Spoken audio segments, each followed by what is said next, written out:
عیسیٰ علیہ السلام کو مسیح کہا جاتا ہے، اس کا مطلب ہے کثرت سے زمین کی سیاحت کرنے والا، یا اس کا معنی ہاتھ پھیرنے والا ہے، کیونکہ آپ ہاتھ پھیر کر اللہ کے حکم سے مریضوں کو شفا یاب فرماتے تھے۔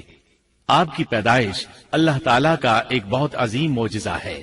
اللہ تعالیٰ سورہ مریم آیات 16 تا 23 میں فرماتے ہیں، وَاذْكُرْ فِي الْكِتَابِ مَرْيَمَ، اس کتاب میں مریم کا بھی واقعہ بیان کیجیے جبکہ وہ اپنے گھر کے افراد سے الگ ہو کر ایک شرقی مکان میں آئیں اور ان لوگوں کی طرف سے پردہ کر لیا، پھر ہم نے اپنی روح کو ان کے پاس بھیجا، پس وہ ان کے سامنے پورا آدمی بن کر ظاہر ہوا۔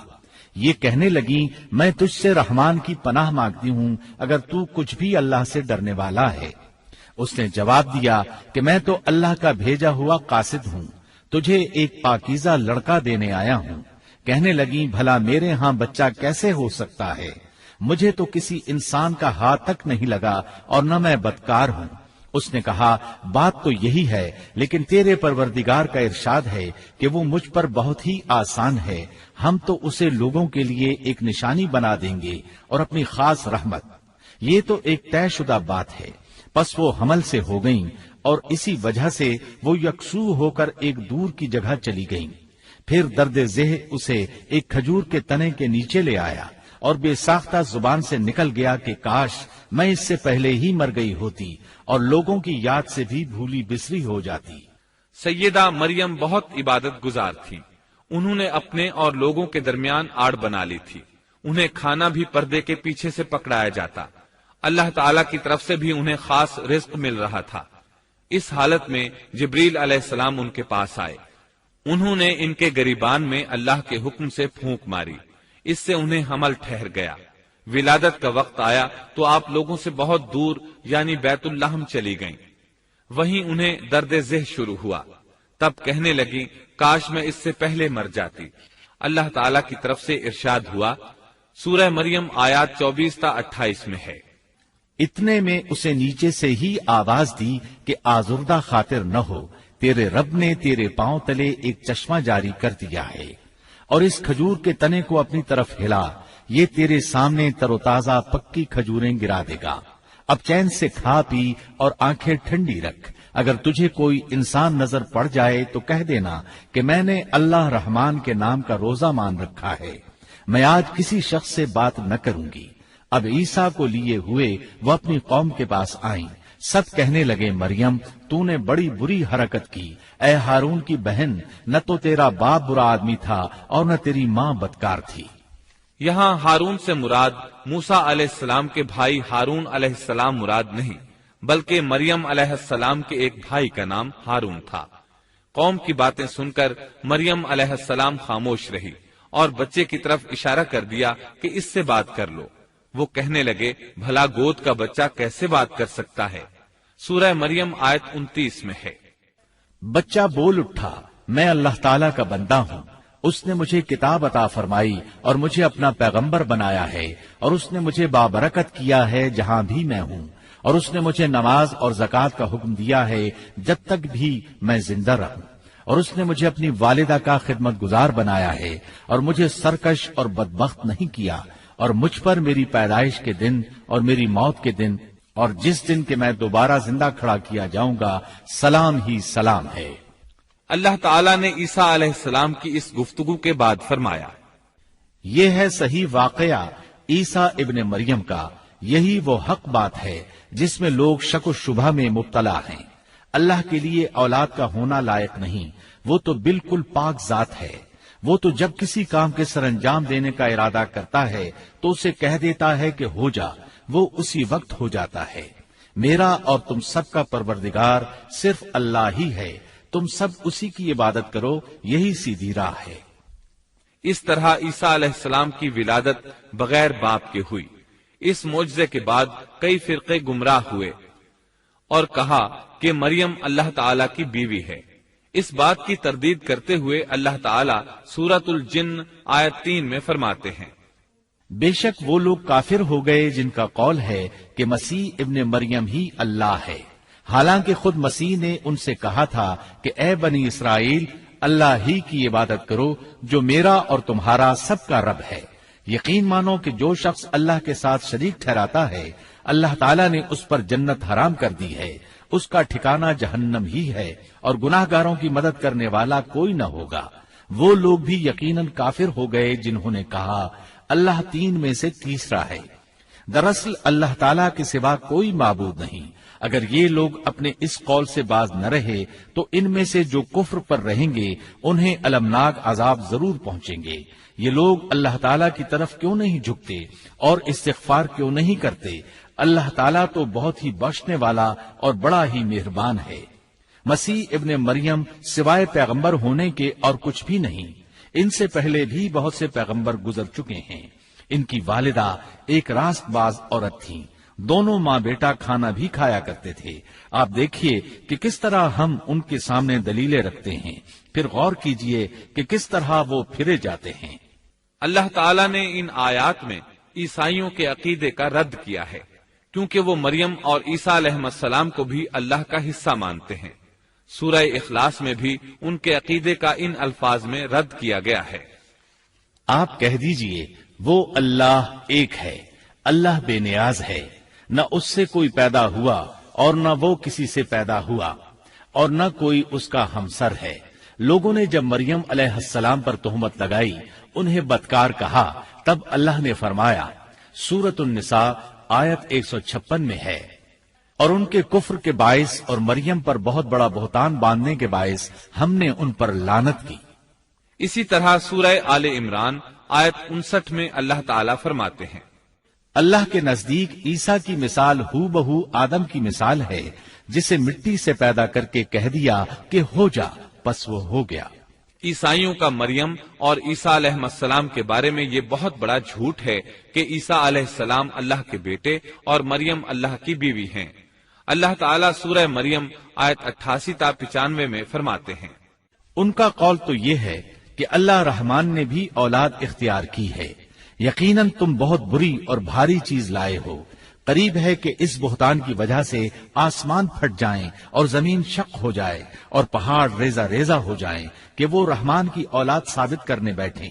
شان رحمان کے لائق نہیں کہ وہ اولاد رکھے۔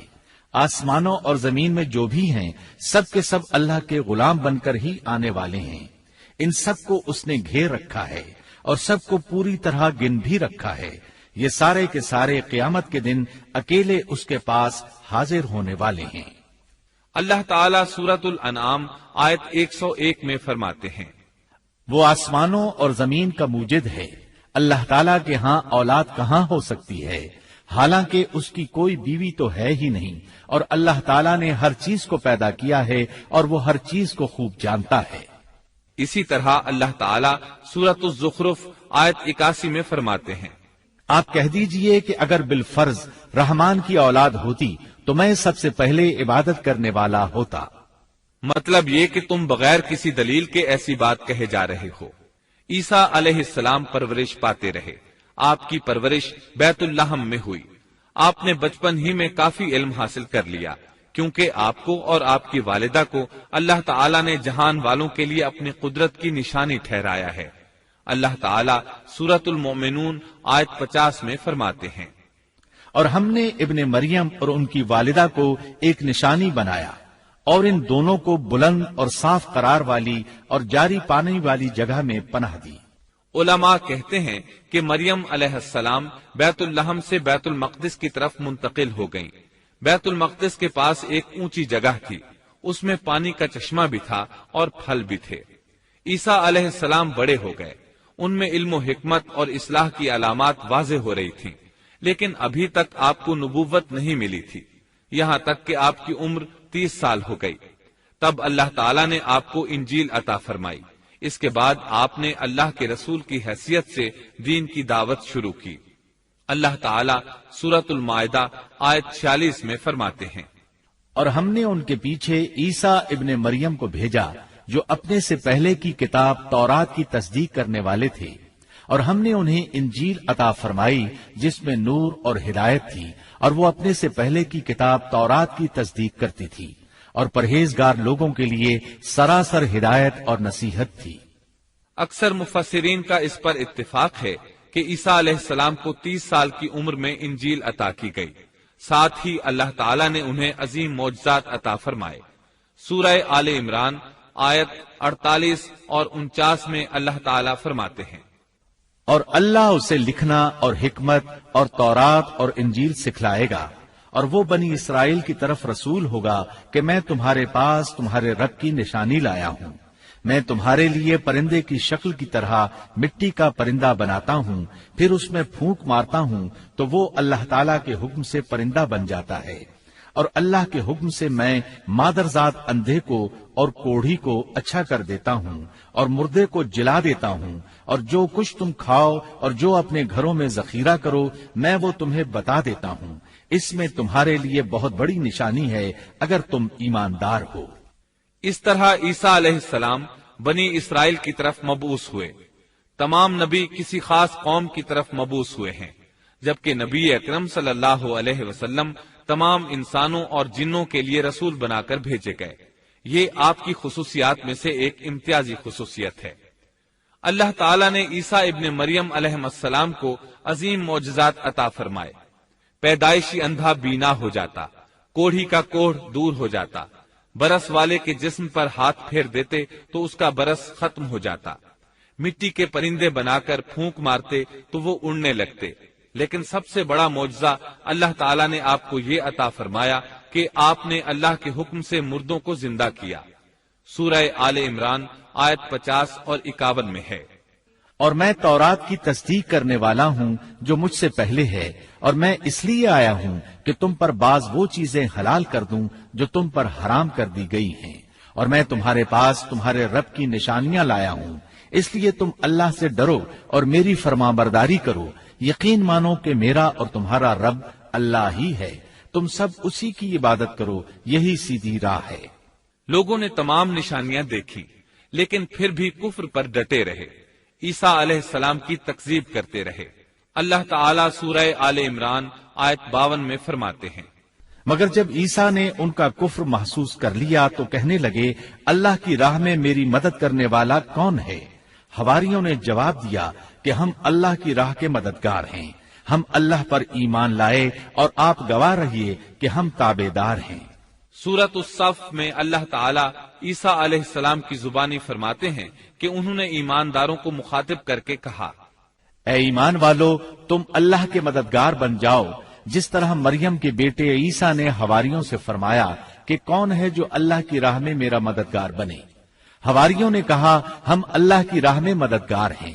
پس بنی اسرائیل میں سے ایک جماعت تو ایمان لے آئی اور ایک جماعت نے کفر کیا، تو ہم نے مومنوں کی ان کے دشمنوں کے مقابلے میں مدد فرمائی، پس وہ غالب آ گئے۔ اس کے بعد اللہ تعالیٰ نے دین عیسوی کو یہودیوں کے مذہب پر غالب کر دیا۔ جب لوگوں نے کفر کیا اس وقت صرف حواری آپ پر ایمان لائے تھے، ان کی تعداد صرف 12 تھی۔ بعد میں دین عیسوی کو اللہ تعالیٰ نے مکمل طور پر غلبہ عطا فرمایا۔ حواری ایمان ضرور لائے تھے لیکن ان میں کسی قدر تردد تھا۔ اللہ تعالیٰ سورۃ المائدہ آیت 111 تا 115 میں فرماتے ہیں، اور جب میں نے حواریوں کو حکم دیا کہ تم مجھ پر اور میرے رسول پر ایمان لاؤ، انہوں نے کہا ہم ایمان لائے اور آپ گواہ رہیے کہ ہم پورے فرمانبردار ہیں۔ وہ وقت یاد کے قابل ہے جبکہ حواریوں نے عرض کیا اے عیسیٰ ابن مریم، کیا آپ کا رب ایسا کر سکتا ہے کہ ہم پر آسمان سے ایک خوان نازل فرما دے؟ آپ نے فرمایا کہ اللہ سے ڈرو اگر تم ایماندار ہو۔ وہ بولے کہ ہم یہ چاہتے ہیں کہ اس میں سے کھائیں اور ہمارے دلوں کو پورا اطمینان ہو جائے اور ہمارا یہ یقین اور بڑھ جائے کہ آپ نے ہم سے سچ بولا ہے اور ہم گواہی دینے والوں میں سے ہو جائیں۔ عیسیٰ ابن مریم نے دعا کی کہ اے اللہ، اے ہمارے پروردگار، ہم پر آسمان سے کھانا نازل فرما کہ وہ ہمارے لیے یعنی ہم میں جو اول ہیں اور جو بعد ہیں سب کے لیے ایک خوشی کی بات ہو جائے اور تیری طرف سے ایک نشان ہو جائے، اور تو ہم کو رزق عطا فرما دے اور تو سب عطا کرنے والوں سے اچھا ہے۔ حق تعالی نے ارشاد فرمایا کہ میں وہ کھانا تم لوگوں پر نازل کرنے والا ہوں، پھر جو شخص تم میں سے اس کے بعد کفر کرے گا تو میں اس کو ایسی سزا دوں گا کہ وہ سزا دنیا جہان والوں میں سے کسی کو نہ دوں گا۔ اور یہ اللہ تعالیٰ کی سنت ہے کہ جب منہ مانگا معجزہ آ جائے اور اس کے بعد بھی لوگ کفر کریں تو وہ تمام لوگ ہلاک کر دیے جاتے ہیں۔ آخر کار وہ کھانا اترنے لگا، انہوں نے اس کھانے کو کھایا اور ایمان پر قائم رہے، البتہ ان میں سے ایک نے خیانت کی، اس کا ذکر آگے آئے گا۔ ان مسلسل معجزات کا لوگوں میں چرچا ہونے لگا۔ یہودی عالموں اور بادشاہوں کو اس بات کی فکر ستا رہی تھی کہ لوگ ان کی پیروی چھوڑ کر عیسیٰ ابن مریم علیہ السلام کے پیروکار بن رہے ہیں، گویا ان کی حکومت ڈگمگا رہی تھی، دنیاوی بادشاہت بھی ہاتھ سے نکل رہی تھی اور دینی امور کی قیادت سے بھی ہاتھ دھونے پڑ رہے تھے۔ یہ صورتحال دیکھ کر یہودی عالم یہودی بادشاہ کے پاس گئے، اسے عیسیٰ علیہ السلام کے بارے میں خوف زدہ کرنے لگے، کہنے لگے وہ خود کو یہود کا بادشاہ خیال کرتا ہے اور دعویٰ کر رہا ہے کہ جلد تم سے بادشاہت چھین لے گا۔ بادشاہ کو اپنی حکومت کی پڑ گئی، اس نے حکم دیا اسے سولی پر چڑھا دو۔ اس وقت سزا کا یہی طریقہ تھا، آدمی کو قتل نہیں کرتے تھے، سولی پر لٹکا دیا کرتے تھے، ہاتھوں پیروں میں کیل ٹھونک دیے جاتے تھے، اسی حالت میں لٹکا ہوا وہ ختم ہو جاتا تھا۔ اس طرح یہودیوں نے عیسیٰ علیہ السلام کے قتل کا پروگرام بنایا۔ یہ آپ کے رسول بننے کے 3 سال بعد کی بات ہے۔ انجیل متی کے مطابق یہودیوں نے جس شخص کو عیسیٰ علیہ السلام کے خلاف ابھارا تھا وہ روم کا گورنر تھا، اس کا نام پونتس پیلاطس تھا۔ اس نے اپنے سپاہیوں سے مل کر عیسیٰ علیہ السلام کو گرفتار کرنے کی سازش تیار کی اور عیسیٰ علیہ السلام کے ایک شاگرد یہودا اسکریوتی کو 30 دینار پر جاسوسی کے لیے تیار کر لیا۔ ان دنوں عیسیٰ علیہ السلام مذہبی تہوار فصح منانے بیت المقدس آئے ہوئے تھے۔ یہاں عیسیٰ علیہ السلام نے کھانا کھایا اور اپنے 11 شاگردوں سمیت شہر سے باہر کتسمنی نامی ایک جگہ پر رات گزارنے کے لیے تشریف لے گئے۔ پھر اپنے شاگردوں سے الگ ہو کر اللہ سے یوں دعا کی، اے میرے اللہ، اگر ہو سکے تو یہ پیالہ یعنی موت مجھ سے ٹل جائے۔ اس کے جواب میں تسلی نازل ہوئی۔ علماء کا اس بات پر اتفاق ہے کہ جب یہودی عیسیٰ علیہ السلام کے شاگرد یہودا اسکریوتی کی یہ رہنمائی پر وہاں پہنچے جہاں عیسیٰ علیہ السلام اور ان کے شاگرد تھے، تو ان لوگوں نے عیسیٰ علیہ السلام اور ان کے حواریوں کا محاصرہ کر لیا۔ عین اسی وقت اللہ تعالیٰ نے عیسیٰ علیہ السلام کو آسمان پر اٹھا لیا اور مخبری کرنے والے عیسیٰ علیہ السلام کے شاگرد یہودا پر عیسیٰ علیہ السلام کی مشابہت ڈال دی گئی۔ چنانچہ حکومت کے اہلکاروں، یہودیوں، حتیٰ کہ خود حواریوں نے بھی اسی کو عیسیٰ سمجھ لیا اور اسی کو لے جا کر پھانسی پر چڑھا دیا، جیسا کہ سورۃ النساء میں اللہ تعالیٰ فرماتے ہیں، اور اس وجہ سے بھی ہم نے ان پر لعنت کی کہ انہوں نے کہا کہ ہم نے مسیح ابن مریم جو کہ اللہ کا رسول ہے اسے قتل کیا ہے، حالانکہ نہ انہوں نے اسے قتل کیا اور نہ سولی دیا، لیکن ان کو شبہ پڑ گیا، اور جو لوگ اس میں اختلاف کر رہے ہیں وہ خود شک میں ہیں، انہیں حقیقت حال کا کچھ علم نہیں، محض ظن کے پیچھے لگے ہوئے ہیں۔ اور یہ یقینی بات ہے کہ انہوں نے عیسیٰ ابن مریم کو قتل نہیں کیا تھا، بلکہ اللہ نے اسے اپنی طرف اٹھا لیا تھا، اور اللہ بہت زور آور اور حکمت والا ہے۔ عیسائی اور یہودی اس بات پر متفق تھے کہ عیسیٰ علیہ السلام کو سولی چڑھا دیا گیا ہے، لیکن ان میں تھوڑا سا اختلاف تھا۔ یہودی کہتے تھے کہ وہ قتل ہو گئے ہیں، جبکہ عیسائی کہتے تھے کہ وہ 3 دن تک مردہ رہنے کے بعد زندہ ہوئے اور آسمان پر چلے گئے۔ اللہ تعالیٰ نے ان دونوں گروہوں کی تردید کرتے ہوئے فرمایا کہ یہ شک میں مبتلا ہیں، در حقیقت یہ لوگ عیسیٰ علیہ السلام کو گرفتار نہ کر سکے تھے۔ بہرحال عیسیٰ علیہ السلام کے آسمان پر اٹھائے جانے کے بعد یہود غالب آ گئے اور دین عیسوی کی اشاعت پر پابندی لگا دی۔ البتہ خفیہ طور پر لوگ اس دین سے آگاہی حاصل کرتے رہے اور یہ سلسلہ 240 سال تک یوں ہی چلتا رہا، یہاں تک کہ ایک بادشاہ نے عیسائی مذہب قبول کر لیا۔ وہ ملک روم کا بڑا بادشاہ تھا۔ اس وقت دین عیسوی خوب پھیلا، لیکن اس بادشاہ نے دین میں شرک والے کچھ طریقے شامل کر دیے۔ ایک روایت کے مطابق وہ 240 سال تک توحید پر قائم رہے۔ یہ بادشاہ قسطنطنیہ پہنچا، وہاں عیسوی مذہب کو اپنے اقوال کے ساتھ زندہ کرنا چاہا۔ اس بادشاہ نے علماء، درویشوں اور پادریوں کو منتخب کیا۔ اس وقت ظاہری اور واضح کفر کے دروازے کھل گئے۔ پھر عیسائیوں کے 3 فرقے بن گئے۔ ایک کہنے لگا ہمارے درمیان اللہ نے اپنی مرضی کے مطابق کچھ عرصہ قیام کیا، پھر آسمان پر چلا گیا۔ ان لوگوں کو یعقوبیہ کہتے ہیں۔ دوسرے گروہ نے کہا ہمارے درمیان اللہ کے بیٹے نے جب تک چاہا قیام کیا اور پھر اللہ نے اسے اپنی طرف اٹھا لیا۔ انہیں نستوریہ کہتے ہیں اور ان کی کثرت ہوئی۔ اکثر نصارہ کا یہی عقیدہ تھا۔ اور تیسرا فرقہ کہنے لگا ہمارے درمیان اللہ کی منشا کے مطابق کچھ عرصے تک اللہ کا بندہ اور اس کا رسول رہا، پھر اسے اللہ نے اپنی طرف اٹھا لیا، اور یہی لوگ در حقیقت مسلمان تھے۔ انہیں موحدہ کہتے ہیں۔ ان کی انجیل میں شرک اب تک نہیں پایا جاتا۔ ان کی انجیل کا نام انجیل برناباس ہے۔ نصارہ کا یہ فرقہ سب سے قلیل تعداد میں ہے۔ ابن عباس رضی اللہ عنہما کہتے ہیں ان دونوں فرقوں نے تیسرے فرقے پر دھاوا بول کر ان میں اکثر کو قتل کر دیا۔ پھر اسلام اسی طرح تنہا، غریب اور کمزور رہا، یہاں تک کہ رسول اللہ صلی اللہ علیہ وسلم کی بعثت ہوئی۔ اللہ تعالی سورۃ الصف آیت 14 میں فرماتے ہیں تو ہم نے مومنوں کی ان کے دشمنوں کے مقابلے پر مدد کی، پس وہ غالب آ گئے۔ سورۃ النساء آیت 157 میں اللہ تعالی کا فرمان ہے اور ان کے یوں کہنے کے باعث کہ ہم نے اللہ کے رسول عیسیٰ ابن مریم کو قتل کر دیا، حالانکہ نہ تو انہوں نے اسے قتل کیا نہ سولی پر چڑھایا، بلکہ ان کے لیے وہی صورت بنا دی گئی تھی۔ یقین جانو کہ عیسیٰ کے بارے میں اختلاف کرنے والے ان کے بارے میں شک میں ہیں، انہیں حقیقت حال کا کوئی علم نہیں ہے، وہ محض ظن کے پیچھے لگے ہوئے ہیں۔ اتنا یقینی ہے کہ انہوں نے اسے قتل نہیں کیا۔ اللہ تعالی نے عیسیٰ علیہ السلام کو قیامت کی ایک نشانی قرار دیا۔ سورۃ الزخرف آیت 61 میں ہے اور یقیناً عیسیٰ قیامت کی علامت ہے، پس تم قیامت کے بارے میں شک نہ کرو اور میری فرما برداری کرو، یہی سیدھی راہ ہے۔ قیامت کے قریب عیسیٰ علیہ السلام آسمان سے نازل ہوں گے اور ان کا نزول اس بات کی علامت ہوگا کہ اب قیامت قریب ہے۔ عیسیٰ علیہ السلام اور نبی کریم صلی اللہ علیہ وسلم کے درمیان اور کوئی نبی نہیں ہے، اس لحاظ سے نبی کریم صلی اللہ علیہ وسلم لوگوں سے زیادہ عیسیٰ علیہ السلام کے قریب ہیں، جیسا کہ مسند احمد کی ایک حدیث میں ہے۔